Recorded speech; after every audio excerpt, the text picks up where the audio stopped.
Bueno, iglesia, el tema para hoy tiene el siguiente título y le vas a decir al que tienes allá a tu derecha, dile, reclama la herencia, es para ti. Ahora dile al otro, reclama tu herencia, es para ti. Y cuando hablamos de herencia, es algo que es un legado. Por ahí teníamos una definición de herencia, si me puedes ayudar con ella.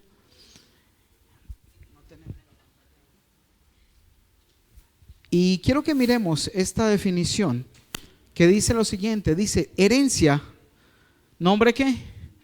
Femenino, dice derecho a heredar que tiene una persona por ley o por testamento, conjunto de bienes, derechos y obligaciones que se heredan de una persona tras su muerte. Esa es la herencia.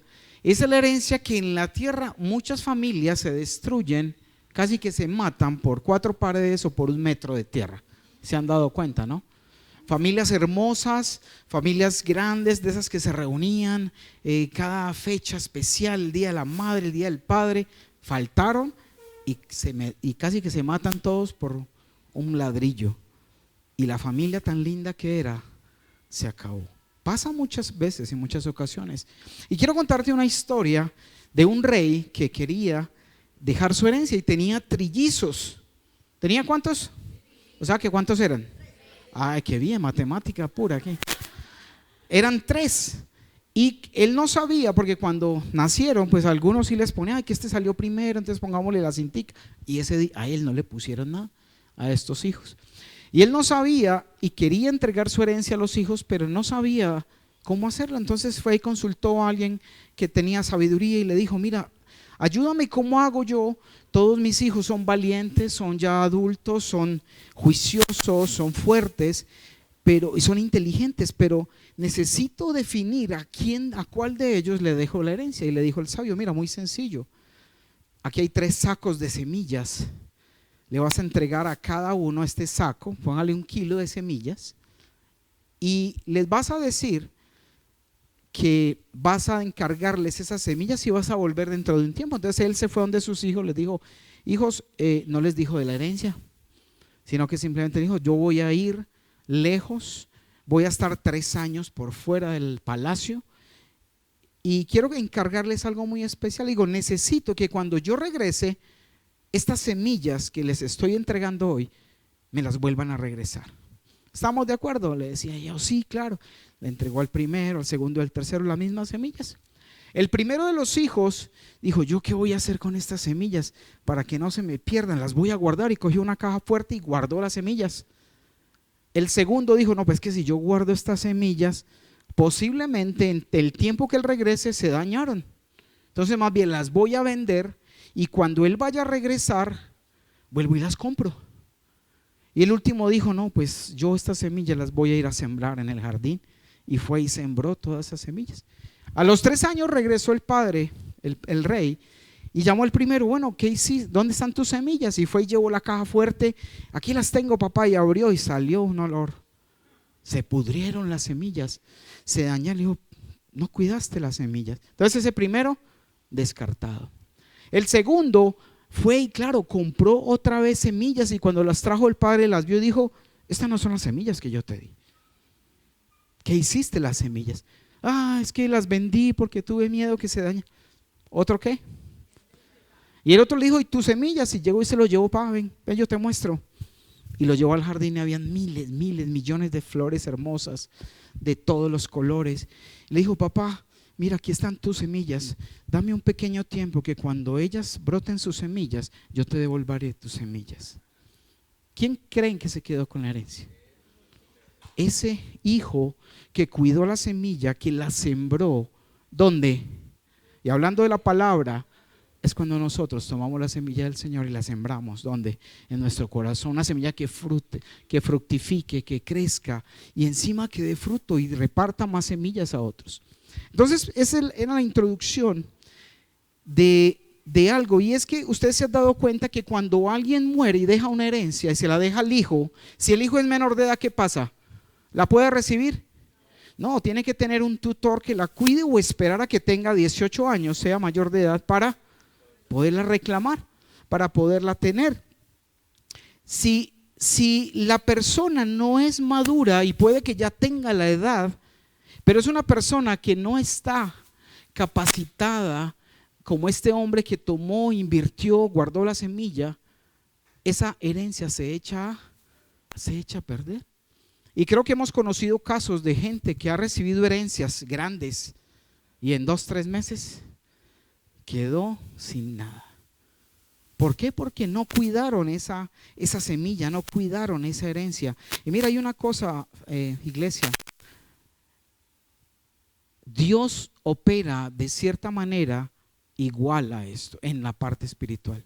Si tú no creces, si tú no maduras, si no maduramos espiritualmente, esa herencia no se puede reclamar. Tenemos que llegar a esa adultez, a esa madurez que Dios quiere para podernos entregar esa herencia. Y si no la cuidamos, si no sabemos cómo se hace, la echamos a perder. Y vamos a ir al Salmo 37, versículo 7. Y el Señor me hablaba en esto algo bien especial, que quiero que hoy cada uno tenga presente esta enseñanza. Salmo 37, 7. Y vamos a leerlo del 7 al 11. Y empezamos con el número 7, ahí en NBI dice, guarda silencio ante el Señor. En otra versión dice, quédate quieto delante de la presencia del Señor. Entonces lo primero que Él nos dice es que guardemos ¿qué?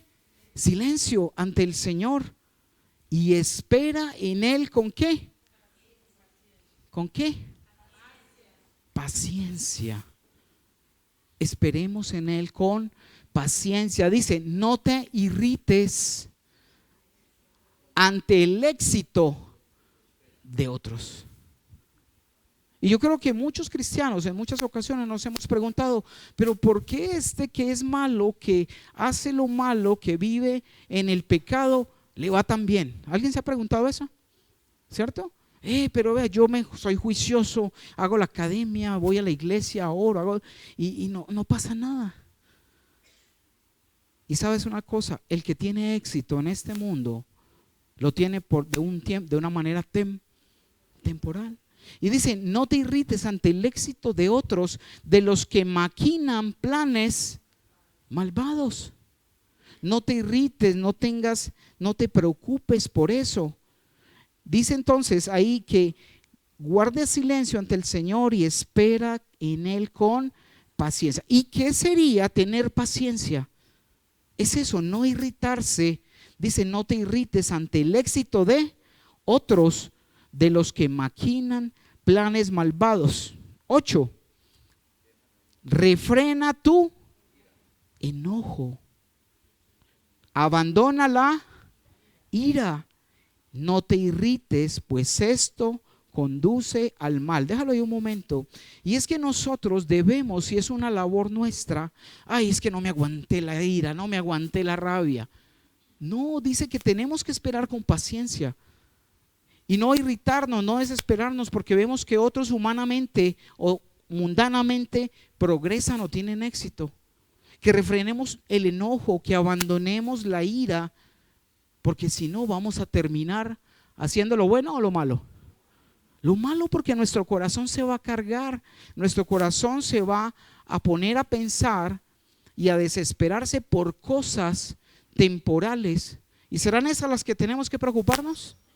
No son esas las que debemos preocuparnos, son las eternas. Entonces, esperar con paciencia tiene que ver con no irritarse ante el éxito, no compararnos ante otros. No te tienes que estar comparando con nadie, con el vecino, con el familiar. Es que no creen en Dios, ellos hacen de todo y mire cómo les va de bien. Aparentemente, y en este tiempo y en este mundo, tal vez tú veas una diferencia.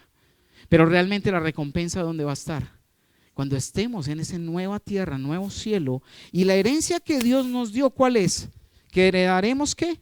La tierra. La vamos a heredar y esa ha sido la promesa, la tierra prometida que Dios nos ha dado, que no es otra más que esta misma tierra, cuando Dios nos permita volver a habitar la tierra después de ser llevados al cielo después de las bodas del Cordero, después de el juicio de los creyentes, y venir a disfrutar. Y esa ha sido nuestra promesa y es la verdadera herencia que nosotros debemos cuidar. Y dice en el versículo 9, vamos al 9, dice: porque los impíos serán ¿qué? Exterminados, pero los que esperan en el Señor heredarán ¿qué? La tierra. Y mira, y hay algo, y es que ¿qué es un impío? Por ahí a veces decía que el que no sabe ni pío, pero no, un impío tiene que ver con la piedad, tiene que ver con lo que es la impiedad. Y vamos a ver una imagen de la definición de impiedad. Y mira los dos significados que tiene. Dice: impiedad es la que negación de Dios como ser todopoderoso. Y otra es que está asociada a la inmoralidad, a la irreverencia y a la maldad. En otras palabras, yo niego a Dios, yo niego el poderío de Dios cuando ando ¿en qué? En inmoralidad, en irreverencia a Dios y en maldad. Tremendo. ¿Cómo a veces podemos nosotros pensar y decir: no, es que yo no soy impío? Y obviamente un impío es aquel que desconoce a Dios como ser todopoderoso, como el creador del universo, como nuestro único Dios, y lo que hace es que no le importa ni pío lo que el Señor enseña y habla a través de la palabra. Eso es un impío. ¿Será que nosotros podemos llegar a ser impíos? Obviamente. Si nosotros no respetamos, no le damos la reverencia, no estamos de pronto en cosas de inmoralidad o en cosas de maldad, que ahora vamos a ampliar un poquito más. Entonces tengamos presente que adicionalmente la impiedad tiene que ver con la desobediencia. Y la desobediencia a su vez se llama rebeldía. Ay, no, él no es rebelde, solo que es muy desobediente. ¿Será que aplica? Es rebelde al ser desobediente. Y somos rebeldes para Dios cuando nosotros no obedecemos y no hacemos lo que Él quiere que nosotros hagamos. Hay una imagen que dice: yo no niego a Dios. ¿Alguno de ustedes ha expresado eso? ¿O hemos expresado: no, yo no niego a Dios?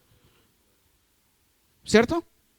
Y mira, asociando esa definición de ahorita, dice: yo no niego a Dios, pero con mi conducta ya lo estoy ¿qué? Negando. Con mi conducta lo niego, con mi conducta y lo que hago, que sé que debo hacer y no lo hago, simplemente lo estoy negando. Y el Señor me hablaba fuertemente y me decía: es que solamente el hecho de que tu conducta no sea de la obediencia, por mucho que hables de mí, por mucho que me menciones, me estás negando. Y era tremendo cómo podía, y quiero que tú tal vez el Señor te lo muestre de esa misma forma. ¿Recuerdan cuando Pedro negó a Jesús? ¿Cierto? Él lo negó y decía: no, es que yo no lo conozco. Y finalmente en la tercera vez que lo negó, dice que empezó a maldecir. Y en otras versiones dice algo así como: que Dios me maldiga si no les estoy diciendo la verdad. Tremendo, ¿no? O sea que negarlo a Él es comportarnos contrario a lo que Él ya nos ha enseñado. Y es lo que hoy el Señor me hablaba, y es ese título de reclama la herencia, porque es para ti. Pero hoy, iglesia, tengo que hablarte, y Dios lo ponía en mi corazón, de cómo reclamo esa herencia. ¿Qué hay que hacer en la vida mundana? Tienes que cumplir la mayoría de edad. Algunos dejan testamentos y tienen que hacer algunos compromisos adicionales. Pero hoy vamos a ver cómo reclamar esa herencia que Dios nos está dando. Y vamos a ir al libro de Tito. Pablo le escribía a Tito. Vamos a Tito, un momentico. Tito. Tito capítulo 2. Y Pablo le escribía a Tito, y en esta carta, en esta parte, nos amplía esa visión y eso que Dios quiere que tú y yo entendamos, porque queremos aprender cómo esperar con paciencia. ¿Alguien sabe cómo esperar con paciencia? Lo que leíamos ahorita en el Salmo 37, cómo ser pacientes en esa parte de no irritarnos por lo que otros consiguen, progresan o hacen, porque realmente no debemos estarnos fijando ni comparando en esas cosas. Y vamos al capítulo 2, versículo 11, y vamos a leer primeramente el 11 y el 12. Y quiero que pongas mucha atención. Tito 2, 11. Y quiero que mires algo ahí bien tremendo que el Señor me hablaba. Y dice, en verdad, Dios ha manifestado ¿a quién? ¿A un poquito o a todos? A toda la humanidad, ¿su qué? Su gracia. Y ojo con esa palabra gracia, que es una palabra muy especial en la palabra, pero que muchos han tergiversado y la han separado solo como algo, como si fuera una sola cosa, y son dos, y lo dice la palabra.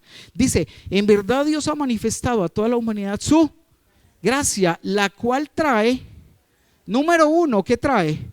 Salvación, versículo 12. Mira que la gracia por un lado nos trae ¿qué?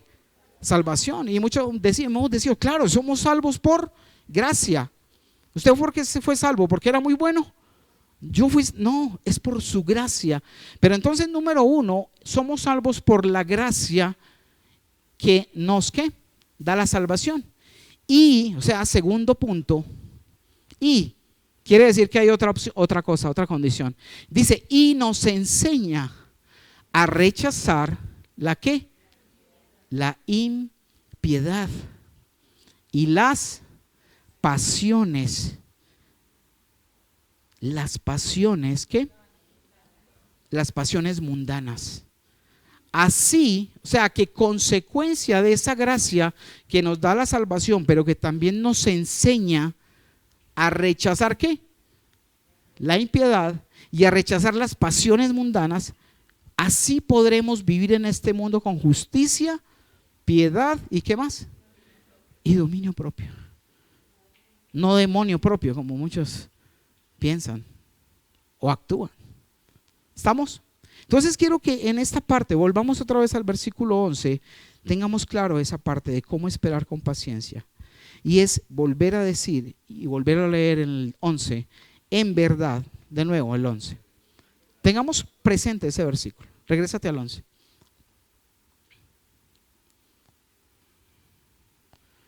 Miren, volvámoslo a leer bien para que nos ubiquemos. En verdad, Dios ha manifestado a toda la humanidad su gracia, la cual trae salvación y nos enseña, 12, nos enseña a rechazar la impiedad. Y vimos cuál era la definición de impiedad. Es todo aquello que no reconoce a Dios como el ser todopoderoso, como el ser supremo. Míralo ahí.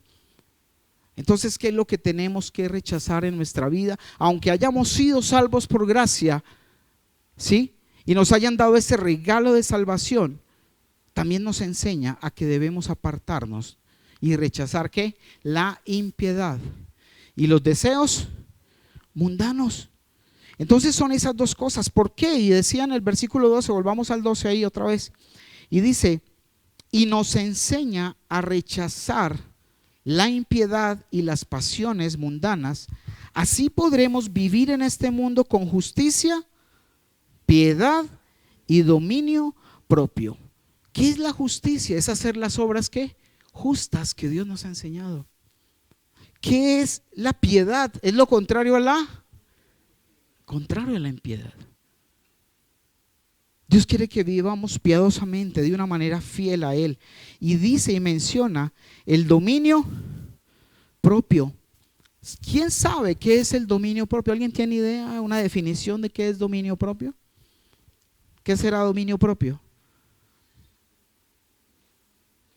Regálame esa definición de dominio propio. Y míralo ahí, muy sencillo, pero muy frontal. Significa que tú controles tus pensamientos, tus sentimientos y tus acciones. en lugar de que ellos te controlen a ti. Y es un fruto ¿de quién? Del Espíritu Santo. O es el fruto del Espíritu Santo, que ahorita lo vamos a ver. Entonces, el dominio propio, porque Dios quiere que nosotros estemos en la gracia de su salvación, pero que aprendamos a rechazar la impiedad y las pasiones mundanas. Y eso es lo que muchas veces no hemos aprendido. Pastor, pero yo ¿cómo hago para rechazar esa impiedad? ¿Cómo hago para rechazar esas pasiones mundanas?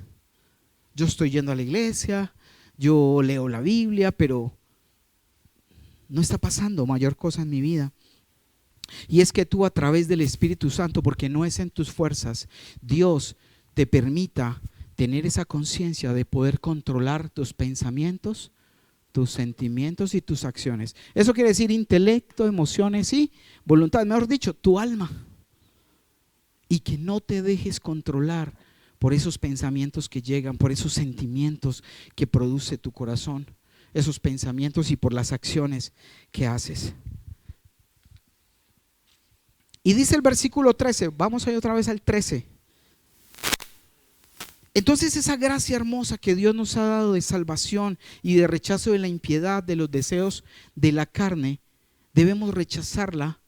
Mientras que, mire, mientras aguardamos la bendita esperanza, es decir, la gloriosa venida de nuestro gran Dios y Salvador Jesucristo.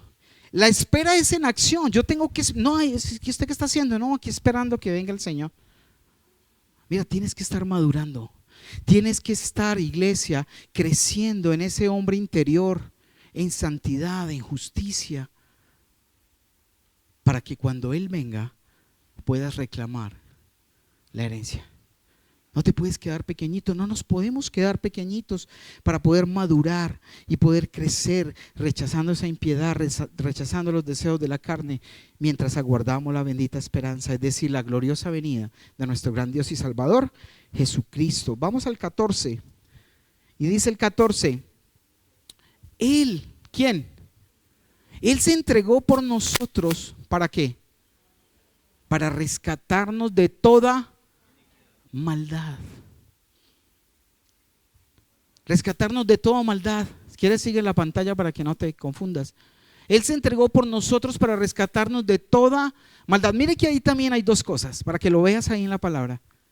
Dice, Él se entregó por nosotros para rescatarnos de toda ¿qué? Maldad, que eso es darnos esa salvación, perdonarnos nuestros pecados. Y yo reconozco hoy que Jesús ha salvado mi vida. Yo me arrepiento y reconozco, y Él me perdona mis pecados pasados. Pero a partir de que empiezo mi nueva vida, ¿será que sigo pecando o no? Sí, soy pecador. No debo ser practicante de pecado, pero puedo fallar tal vez, y cada vez tratar de fallar menos, pero con su ayuda. Y dice la segunda parte, rescatarnos de toda maldad y purificar para sí un pueblo. ¿Quién ha sido elegido por Dios aquí? Entonces esa función de que Él se entregó para rescatarnos de toda maldad y purificar para sí mismo, para Él, un pueblo elegido, dedicado a ser. O sea que me debo quedar solo con la noticia de que fui perdonado anteriormente, ¿cierto que no?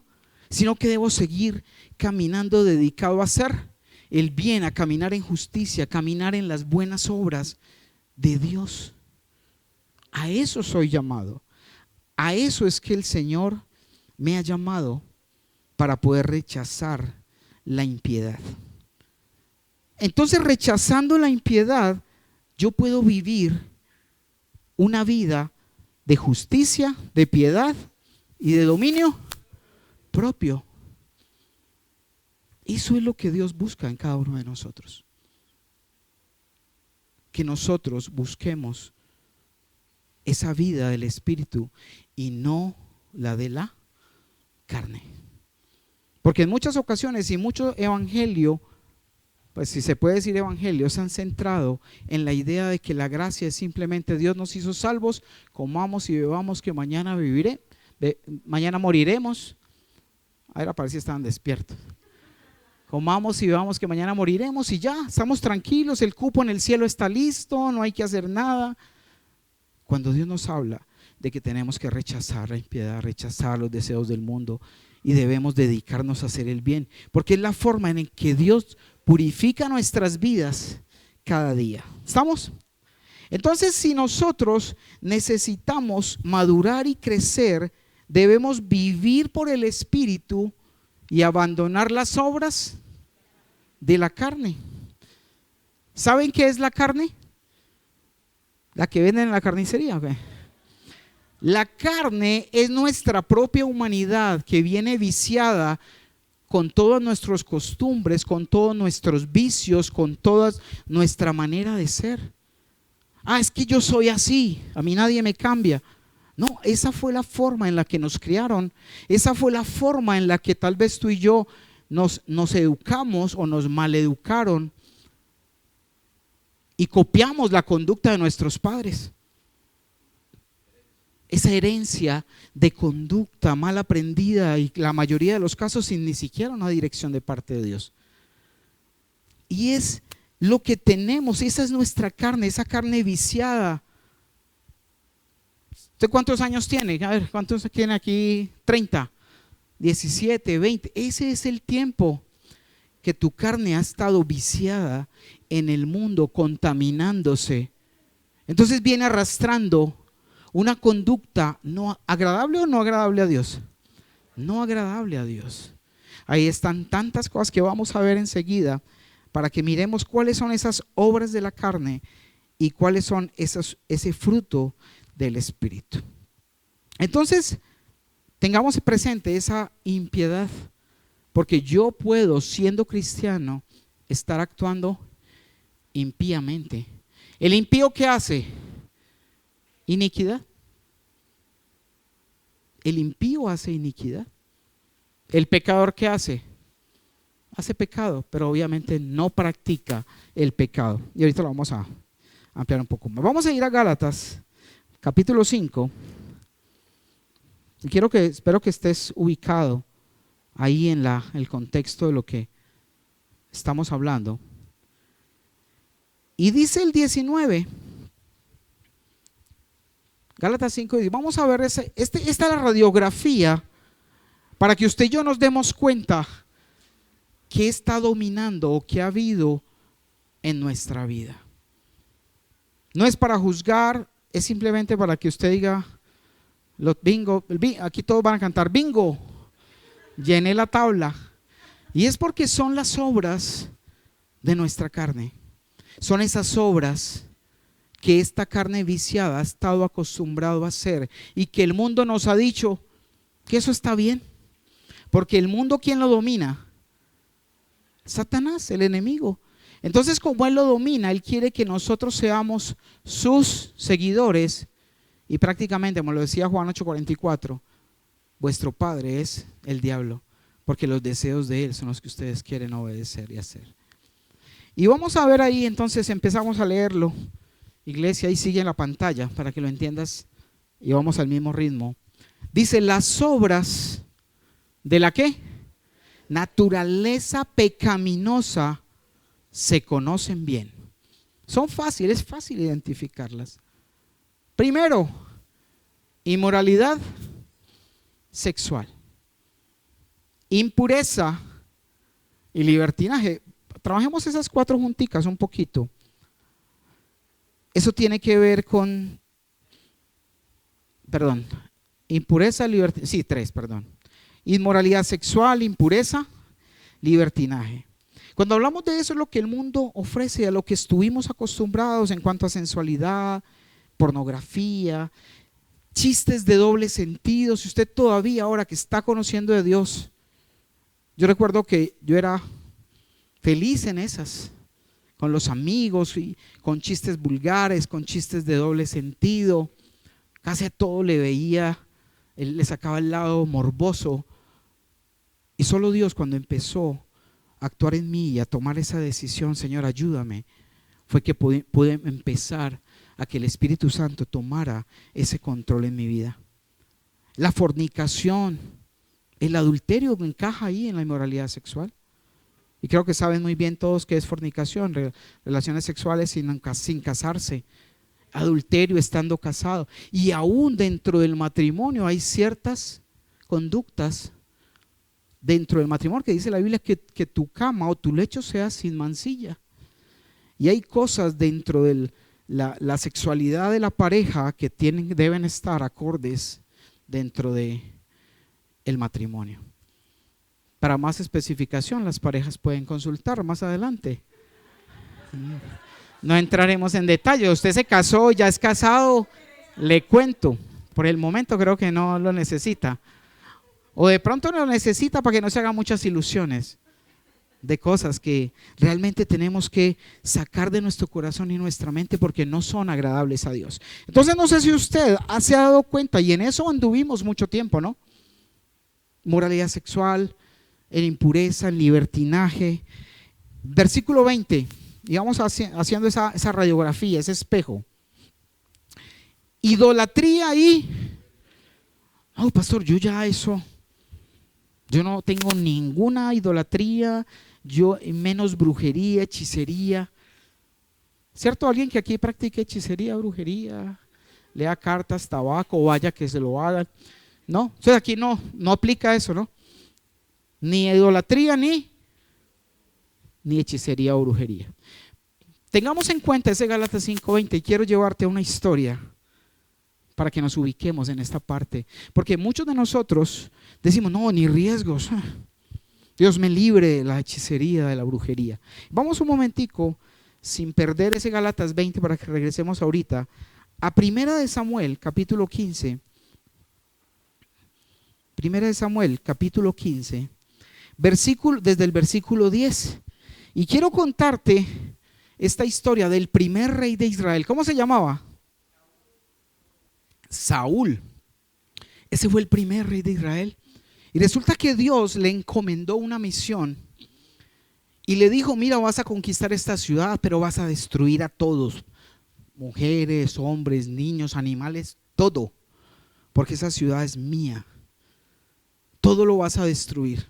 Y vemos como el profeta Samuel, que era el profeta de turno en ese momento, Dios le hablaba. Y mira, desde el versículo vamos a empezar a leerlo y quiero que le pongas mucha atención.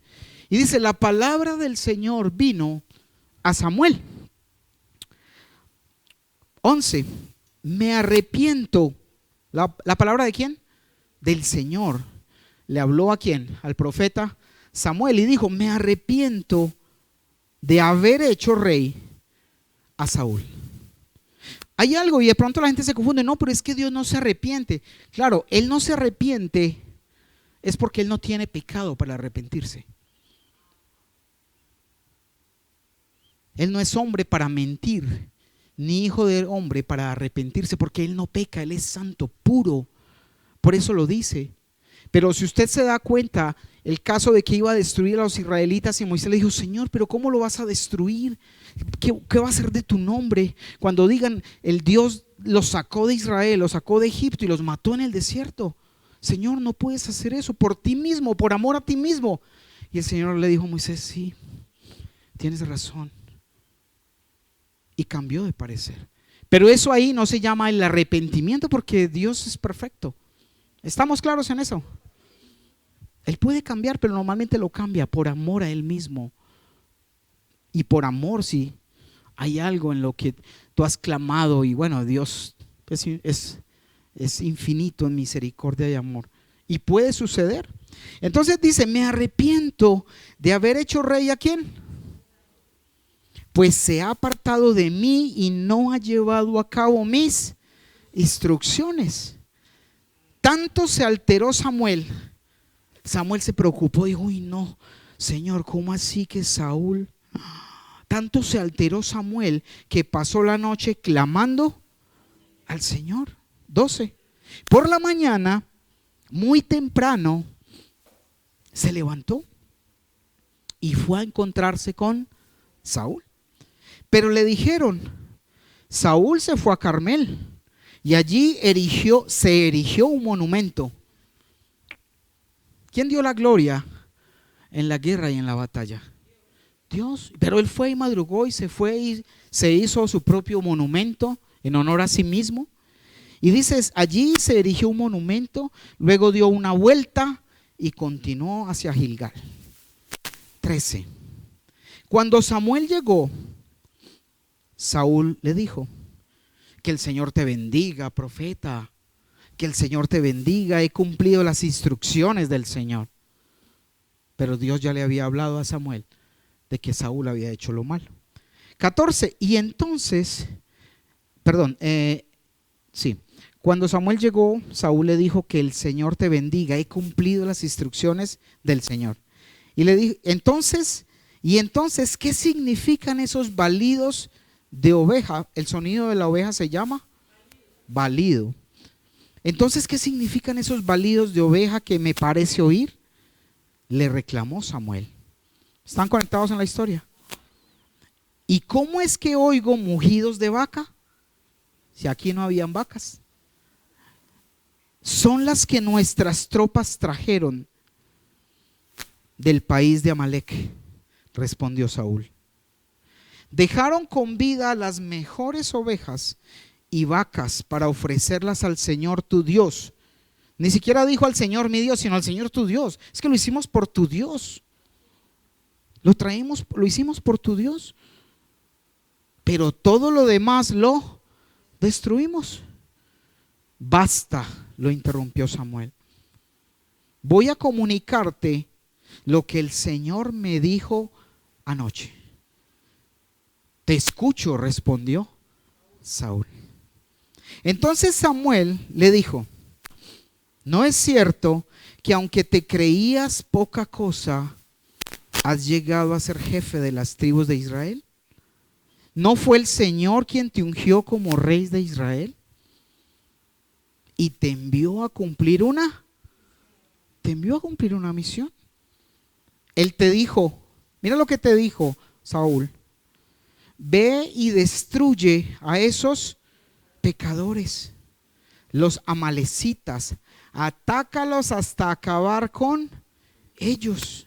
19. ¿Por qué entonces no obedeciste al Señor?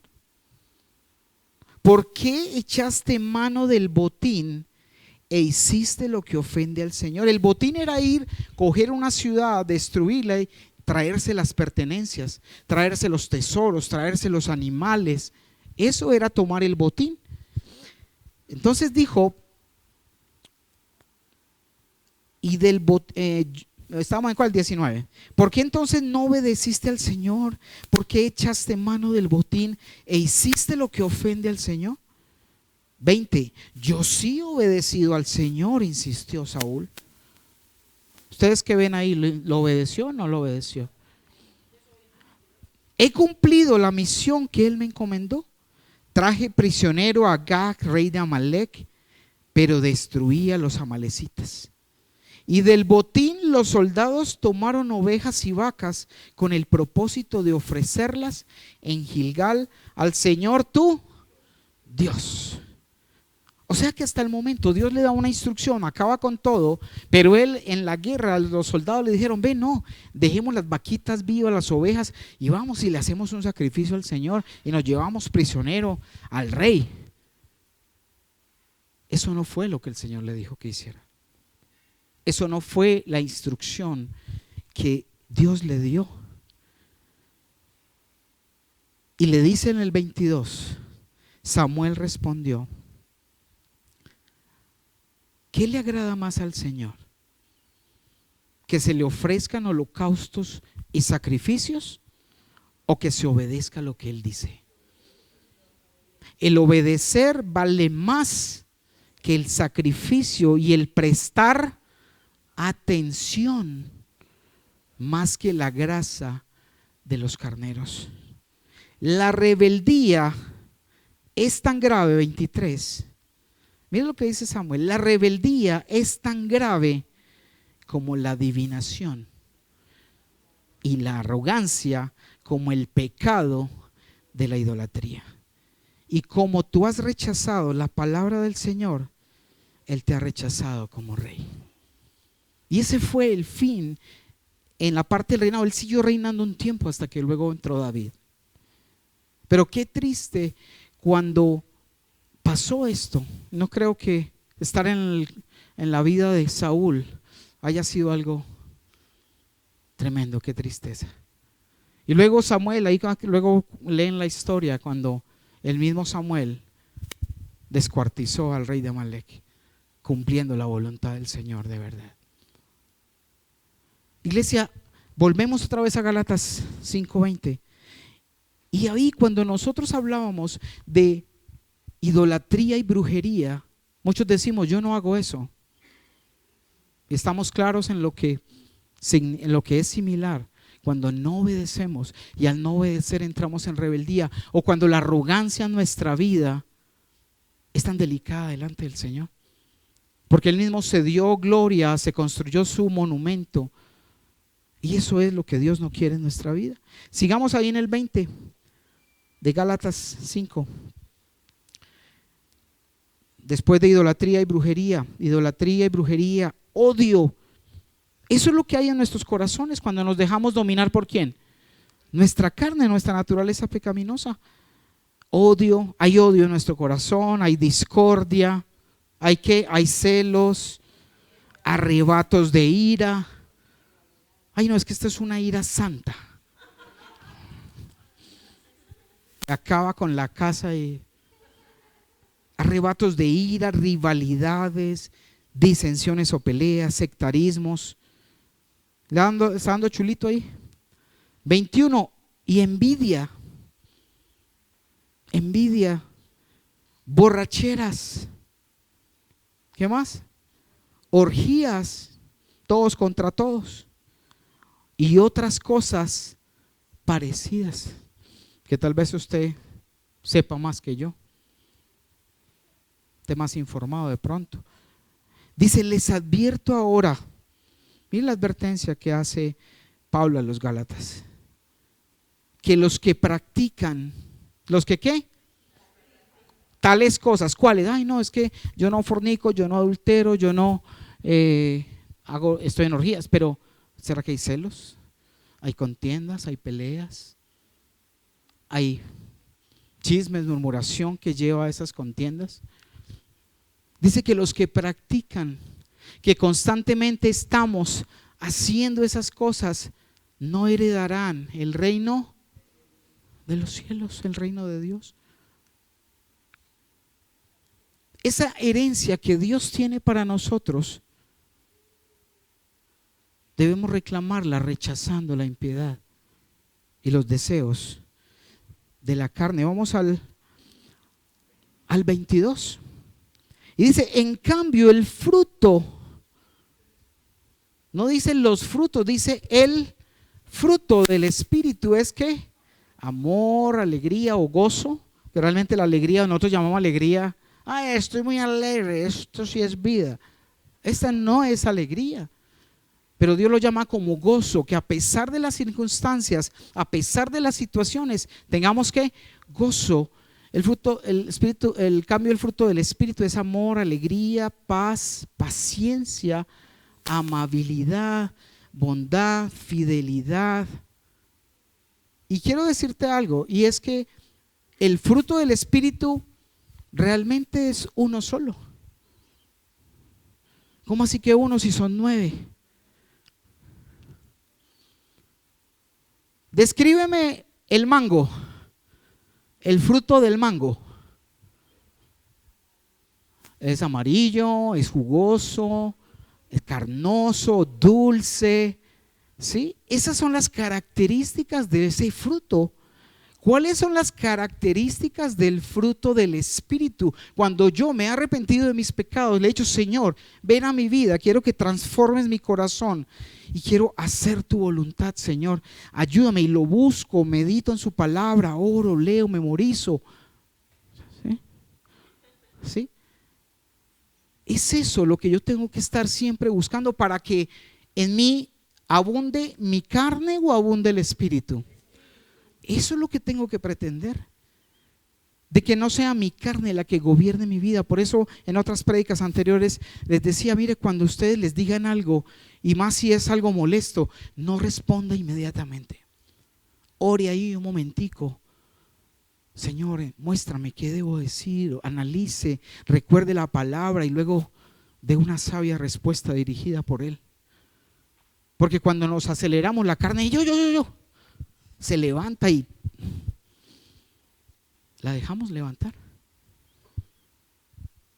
Entonces quiero que entendamos algo, y es que el fruto, si tú tienes el Espíritu Santo en tu vida gobernando, porque tú lo puedes tener en tu vida, pero no lo dejas gobernar.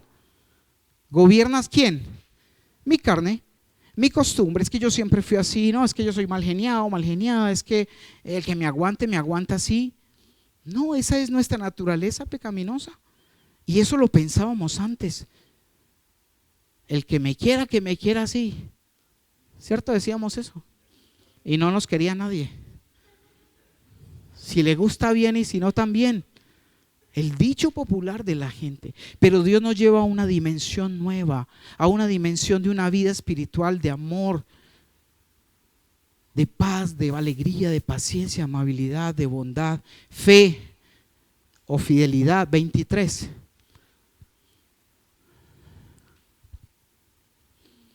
Humildad y dominio propio. Recuerda que ahorita hablamos del dominio propio. Una vida que es justa, piadosa y con dominio propio. Y mira cómo cierra, abre con el amor, pero finaliza con el dominio propio.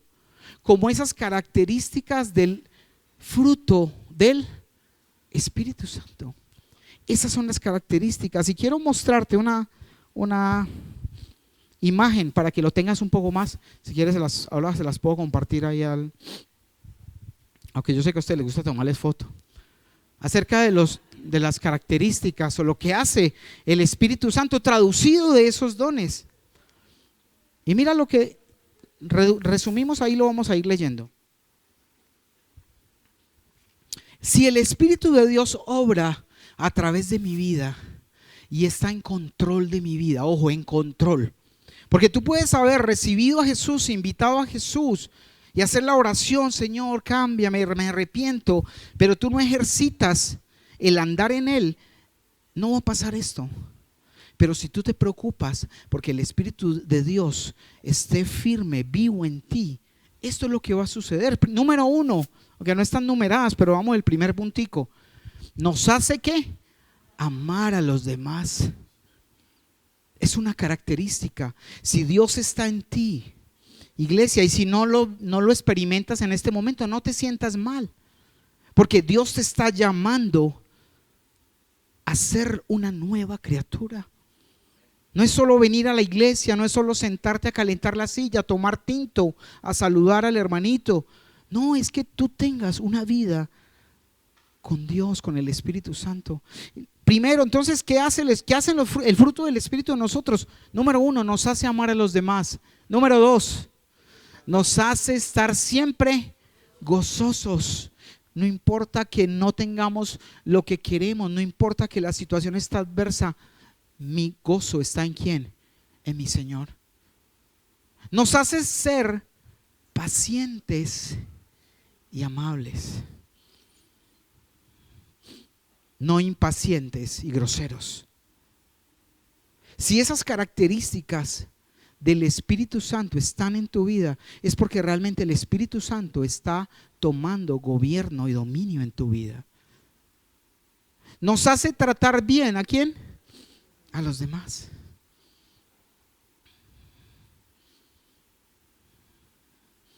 Muchas veces, una vez el esposo le decía a la esposa: mi amor, tú mami podría, ¿por qué no me tratas como tratas a tus clientes? Y viceversa.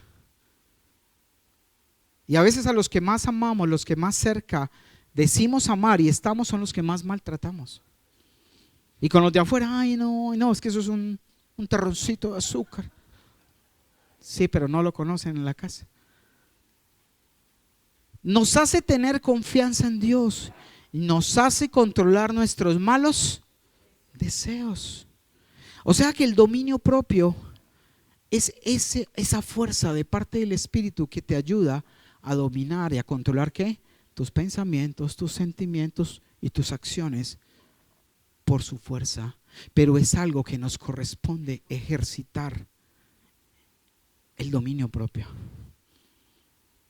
Y a veces el dominio propio no es que, ay, están en chismes aquí, ay, yo no voy a decir nada, pero está más bueno el chisme. No, párese de ahí. Pues no sea grosero. Qué pena, discúlpenme. Sí, porque también por tener dominio propio, entonces ahora vas a tratar mal a los que están ahí en su silla de escarnecedores. Bien cómodos. ¿Estamos? Entonces es también controlar esos malos deseos. Ay, es que tengo ganas de pegarle su vacía y decirle hasta de que se va a morir. Mira, iglesia, Dios, el Señor, quiere que estas cosas sucedan en tu vida siempre y en todo momento. Amar a los demás, estar gozosos, ser pacientes, amables, tratar bien a los demás, tener confianza en Dios, controlar nuestros propios deseos. ¿Por qué? Porque es la única forma de que tú y yo podamos estar aguardando a nuestro Señor para su venida. Y volvamos otro momentico allá a Tito 2:11. Y volvamos a leer esa parte ya con este entendimiento. Quiero que volvamos con lo que ya hemos como estudiado, ¿cierto? Hemos estudiado ahorita. Como volver a entender ese párrafo de Tito 2:11 al 14. Y volvámoslo a leer. En verdad, Dios ha manifestado a toda la humanidad su gracia, la cual trae salvación y nos enseña a rechazar la impiedad y las pasiones mundanas. Así, rechazando esas cosas, dice, así podremos vivir en este mundo, aunque estemos en este mundo, vivir con justicia, piedad y dominio propio mientras aguardamos la bendita esperanza, es decir, la gloriosa venida de nuestro gran Dios y Salvador Jesucristo. Él se entregó por nosotros para rescatarnos de toda maldad y a la vez purificar para sí un pueblo elegido, dedicado a hacer el bien.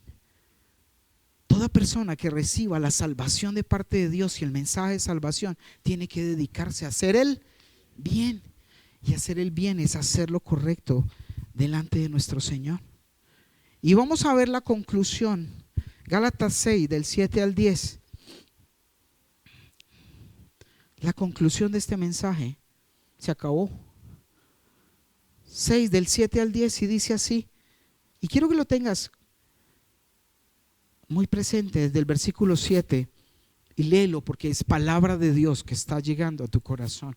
Y si lo guardas aquí y lo obedeces, va a haber fruto en tu corazón y en tu vida. Y dice, no se engañen. ¿No sé qué? De Dios nadie se burla. ¿Cuánta gente dice, pero es que yo he hecho de todo? No, y a mí nunca me ha pasado nada, no se ha abierto la tierra y me ha tragado. Usted sí es zanahorio ya. Sí. Cuando se encuentra uno con esos amigos que andaba uno en las parrandas y en todas las juergas del mundo, y lo ven a una hora diferente, pero ¿qué le pasó? Y dice, no se engañen, de Dios nadie se burla. Cada uno cosecha lo que siembra. Y a veces somos tan necios que nos manejamos mal, hacemos las cosas mal y después nos enojamos con Dios. Cuando Dios no se puede burlar, de Dios nadie se burla, porque lo que el hombre siembra, eso recoge. El 8, mira lo que dice. El que siembra para agradar a su naturaleza pecaminosa. Ya saben cuál es la naturaleza pecaminosa, ¿cierto? La que expliqué ahorita. El que siembra para esa naturaleza pecaminosa, de esa misma naturaleza cosechará destrucción. ¿Y dónde? Dice la palabra, no teman al que te puede matar el cuerpo, teme a que te puede destruir el alma y el cuerpo en el infierno, y ese es Dios, porque Él te puede destruir. Él nos está dando oportunidad para que realmente nos arrepintamos y tomamos esa herencia perfecta, pero el que desprecie esa herencia ya tiene su pago. Y por eso estamos como iglesia aprendiendo a seguir a Jesús. Y dice entonces, el que siembra para agradar a su naturaleza pecaminosa, de esa misma naturaleza cosechará destrucción. Y el que siembra para agradar ¿a quién? Al Espíritu de Dios, del Espíritu cosechará ¿qué?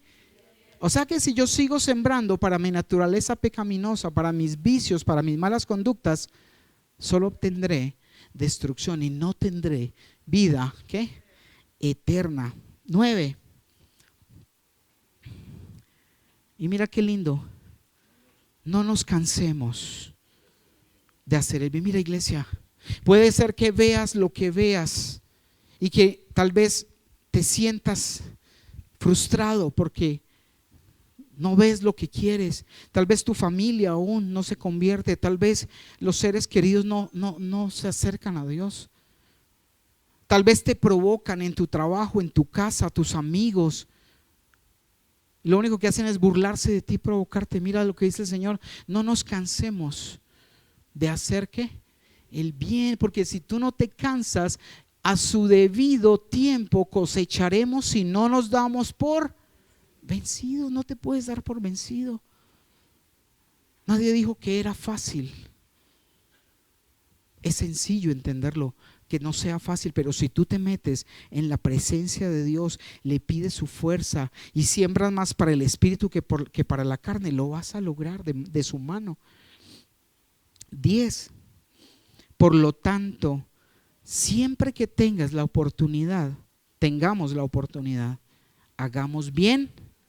¿A quién? A algunos, a los buenos, a los amigos, a todos y en especial a los de la familia. ¿Por qué la familia de la fe? Porque mira, si tú eres creyente, ¿con quién vas a pasar el cielo y la eternidad? Con tus hermanos creyentes. Dios te puso en una familia de la tierra, pero su objetivo es que le conozcamos, que lo amemos. Y esta familia, si estamos juiciosos, si estamos rechazando la impiedad, rechazando los deseos de la carne, caminando en justicia, en piedad, en dominio propio, tendremos que juntos esa herencia y seremos una familia. Por eso es la familia de la fe. Y tal vez muchos de los que tú consideras y amas mucho en la tierra, tal vez no quisieron acercarse a Dios y no serán tu familia en el cielo, ni siquiera estarán allá, serán llevados a destrucción. Pero tu ejemplo, tu vida es la que debe llevar a que ellos quieran conocer a ese Dios que ha transformado tu vida y tu corazón. ¿Estamos? Entonces, vuelve a decirle a la persona que tienes ahí, reclama la herencia porque es tuya. Reclama la herencia porque es tuya. Cierra tus ojos, vamos a orar, regálame ahí. Y vamos a darle gracias al Señor.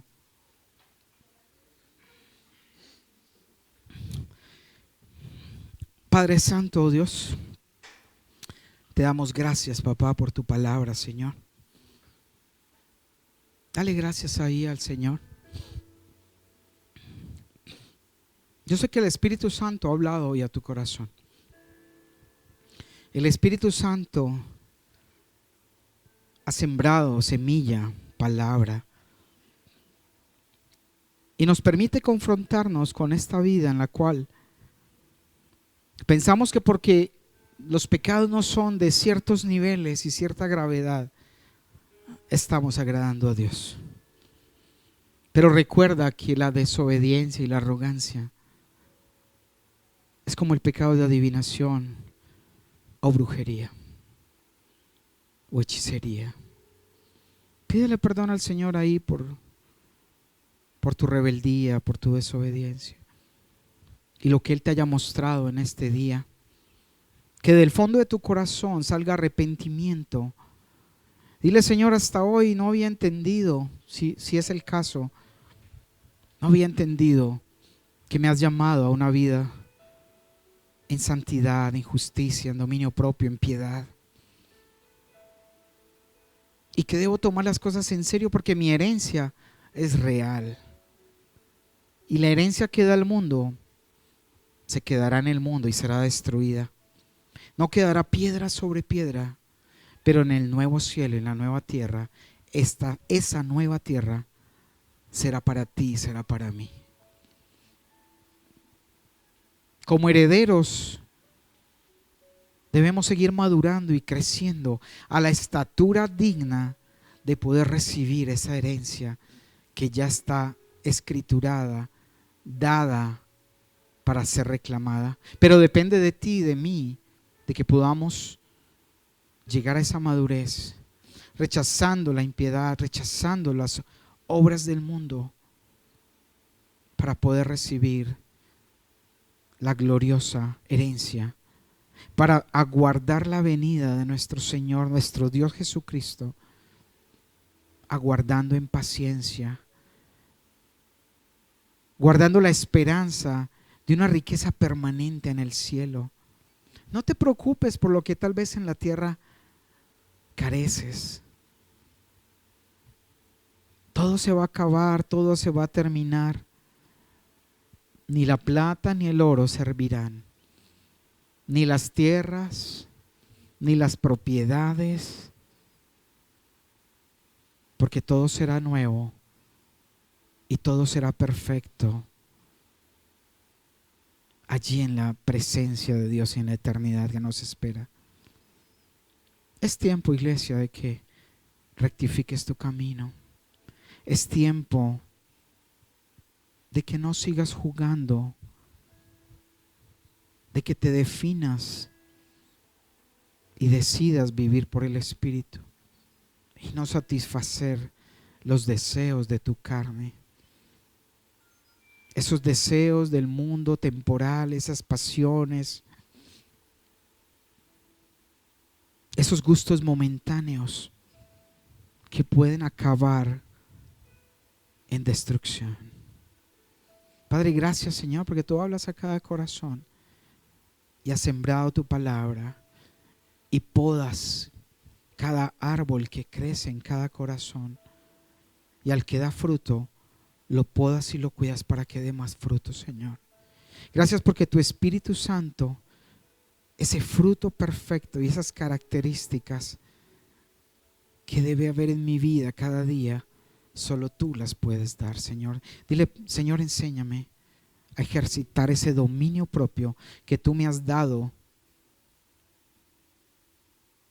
para controlar mis pensamientos, para controlar mis sentimientos, controlar mis actos, Señor.